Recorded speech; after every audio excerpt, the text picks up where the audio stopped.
Hey folks, it's time for Spoilerin Time, the companion show to Cordkillers. In Cordkillers, we talk about how to watch the stuff. In Spoilerin Time, we talk about the stuff we watched. This week, Firefly, the episode called Trash. Mindhunter, the first episode of that new Netflix series. Mr. Robot, episode 2, but also a little bit of episode 1 because we didn't get Brian's impressions on that yet. And we're going to quickly revisit Blade Runner 2049. I'm Tom Merritt. Of course, Brian Brushwood is back. We're back. Hello, you beautiful people. And most important of all, we're going to check in with where we stand on the winter movie draft.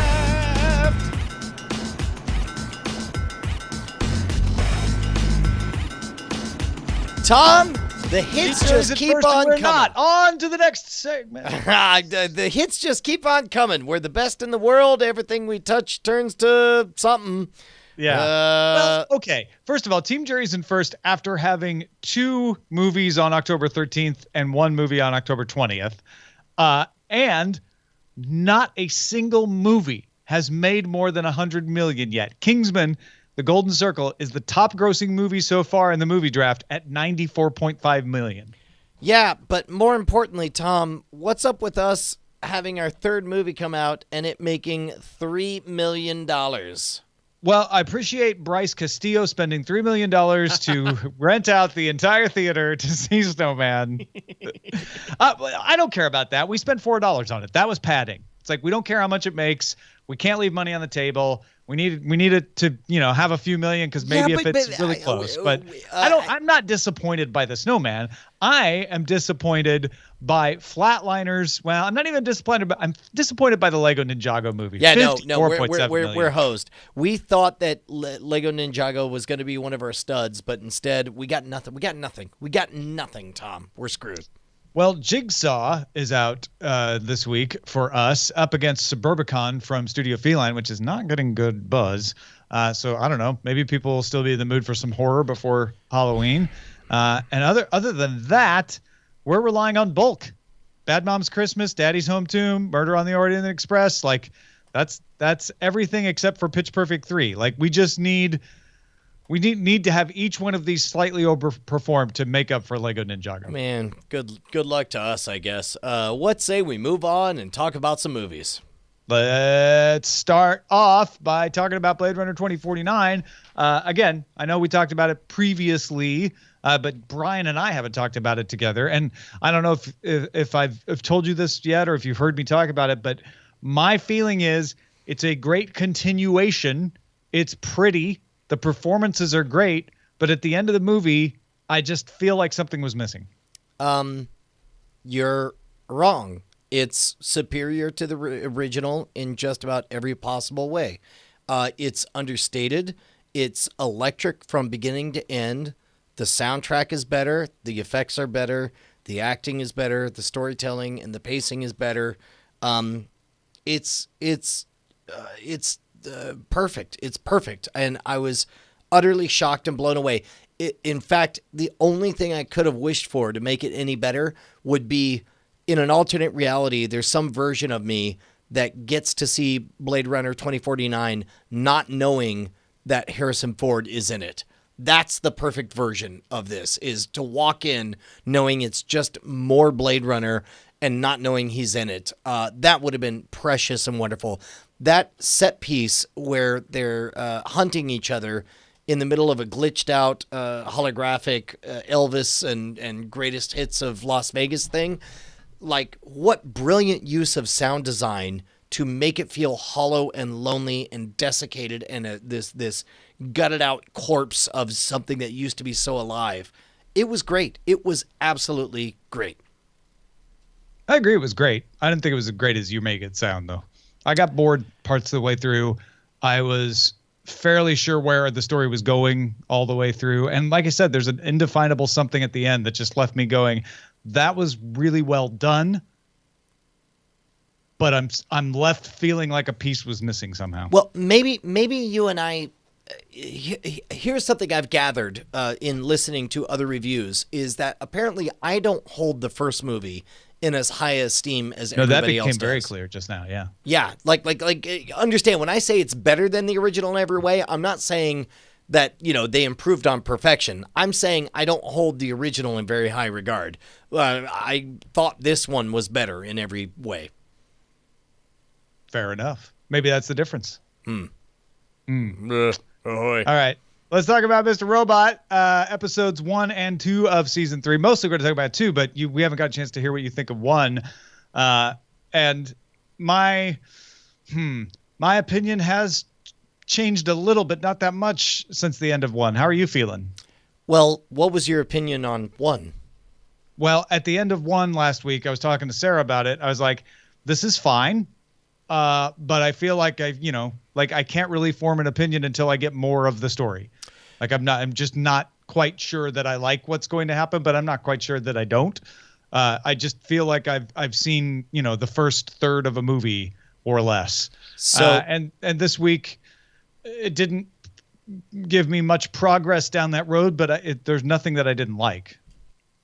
So the big problem with, season 2 is that, they held nothing for the swim back in season 1 of Mr. Robot. And that's why season 1 was so extraordinary. Season 2, they had to do either they could pull a Battlestar Galactica and just kill all the momentum and slow stuff down with these weird flights of fancy and mushroom trips people go on, or they could go wild into strange territory trying to bring in other plot threads and see what sticks. And they did the latter. I gotta be honest. There are parts of season 2 that are very, very good. On balance, season 2 does not hold a candle to season 1. Season 3, however, they're being very, very savvy. They are resetting everything. They are doing a very good job of saying, here's a very simple narrative. Crazy person does thing while crazy, tries to fix it while not crazy. Also, crazy part of him keeps resurfacing. That is a dead simple narrative that I can get 100% on board on, and everyone else is just so much noise. The guy from E Corp, the time hacking Chinese guy or whatever, even the FBI. That's all just so much noise. I'm glad to be getting back focused on the one person / 2 people I care about, which is Rami Malek and his alter ego. I'll tell you the thing that I do like at episode 2 is seeing Rami Malek be Mr. Robot a little bit more. Yes. Like they can do that now, and that's really fun to watch. I do like that what you say, that we're resetting the table. I think that's a very good way of putting it, which is why I'm being very patient.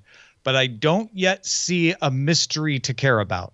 I get that, I want to kill stage 2. I don't want to kill stage 2, but it seems like he already killed stage 2. So I don't have that feeling that I had in season 1 of being on the precipice of like, wait, what is really going on here? They have worked themselves into a corner of like, well, society has fallen apart and now it's eCoin. And where do we go from here? What's the threat? And I trust them enough that they are going to show me that. And it would be wrong for them to show me it too early. So I am willing to, swim alongside Elliot here and see where we're going. In the meantime, and that's something you can get away with in a season 3 that you couldn't in a season 1. In the meantime, we are getting extraordinary moments out of the fact that we are watching the world continue to descend into chaos. $25 for 3 apples or 1 eCoin. The breaking down of the partnership between the Dark Army and the folks over at eCorp. I adore the idea that Elliot has turned around and said, you know what, literally anyone in charge is better than no one in charge. And this was a terrible mistake I made to go through with this.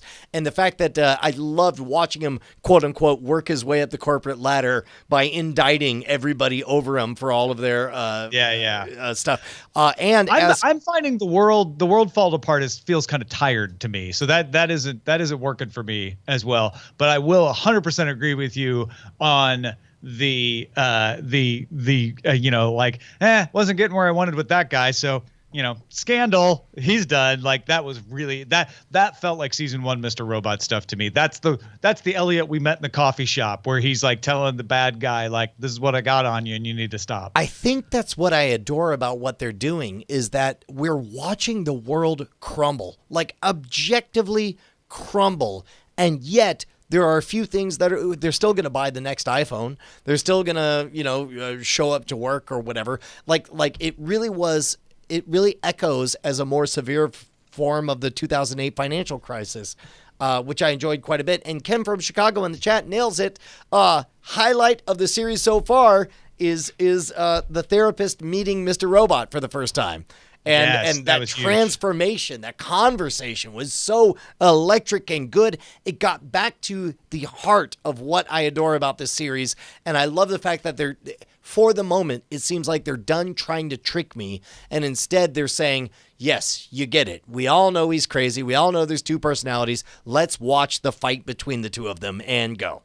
Yeah. And I'm waiting for that other shoe to drop, because just him ending stage 2 and restoring E-Corp, that's not enough. I don't believe that's all they've got in store. And I'm very excited to find out what else is there. Love that moment when he stopped calling it Evil Corp. Loved there's lots to love about what they're doing now, and I'm already more excited for what I'm seeing here than what we got out of season 2. Let's move on to Mindhunter 101. We talked about it a little bit on Cordkillers, but we can be a little more spoilery here. I really was surprised, and I know Jason Murphy said that the pacing was a little slow for him, but I was really surprised that this was more about the story of a guy bucking the counterculture and the FBI in order to try to get at an improvement in fighting crime, particularly serial killers and somewhat hostage negotiation. I thought that was really much more fascinating than what I thought I was going to see, which was a more traditional true crime type, story. And the fact that it's a period piece in 77, with the music and the style and the cars, that's enough to keep me interested for a couple episodes anyway, just enjoying that throwback. It's certainly well-paced and beautiful to watch, and the costuming, the characters, everything about it feels authentic. I gotta be honest, it's weird for me, and I'm almost done with the second episode, so forgive me that I'm not completely informed here. But I don't know who the bad guy is. Much like when I watched the movie Frozen, I was like, I don't get it. Who is the bad guy, and where was the tension and stuff? There keeps being in Mindhunter brief moments that I'm like, oh, this guy doesn't approve of their unconventional methods. And then the guy says, yeah, it seems like you're doing something really weird. Can I help you like this? And then the guy's like, yeah, that'd be great. And then they do it. And it's like, it's just a bunch of people working together, learning. And part of me thinks, well, that's an unusual, wonderful thing that I'm seeing.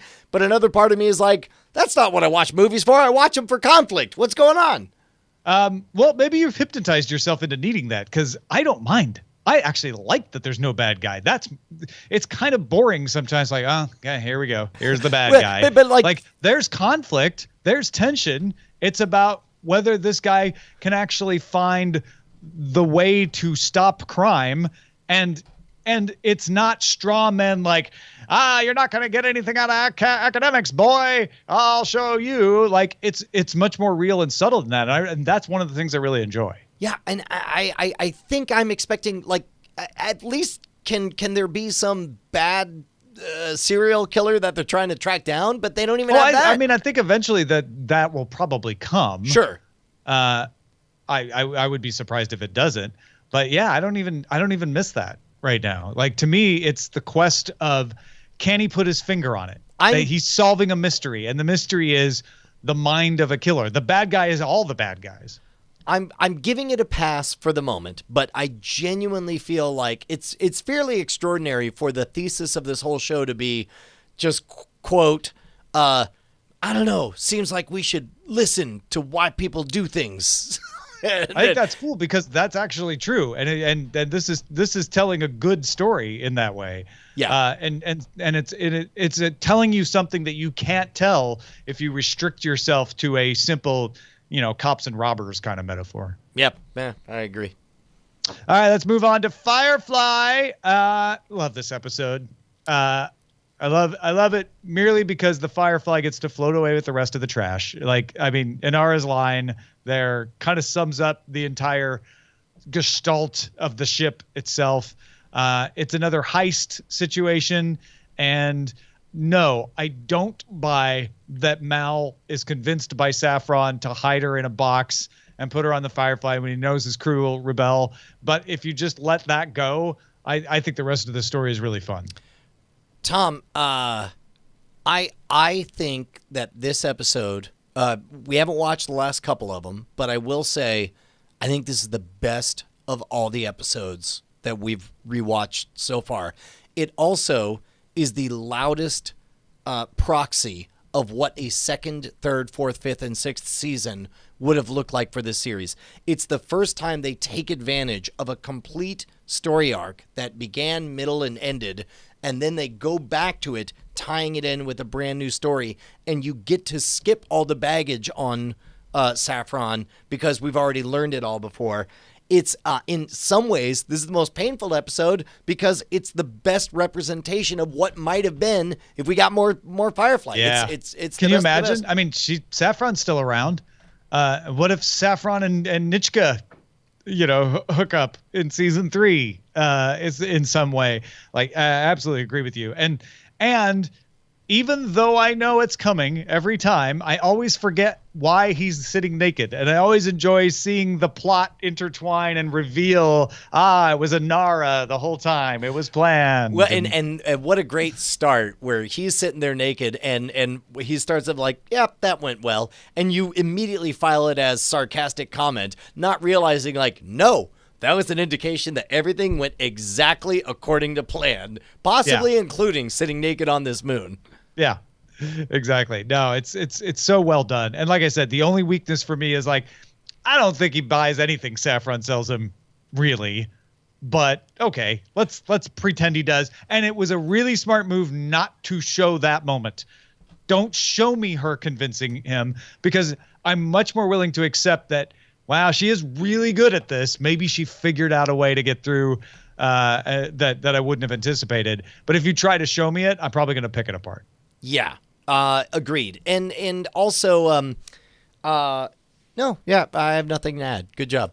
Yeah, floating away with the trash. Good job. Well done, Firefly. And should we talk about, because we're a couple episodes from the end of all the Firefly episodes, and then I assume we'll watch Serenity, right? Yeah, I got to tell you right now, I'm really excited. I haven't watched Serenity in a good 7 or 8 years.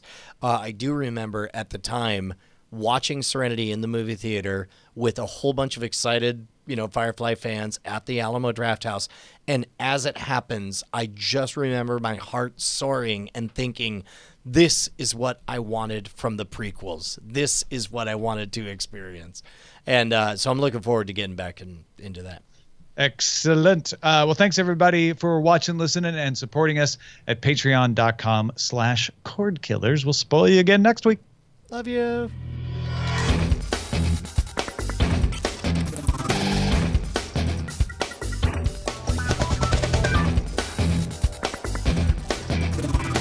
Diamond Club hopes you have enjoyed this program.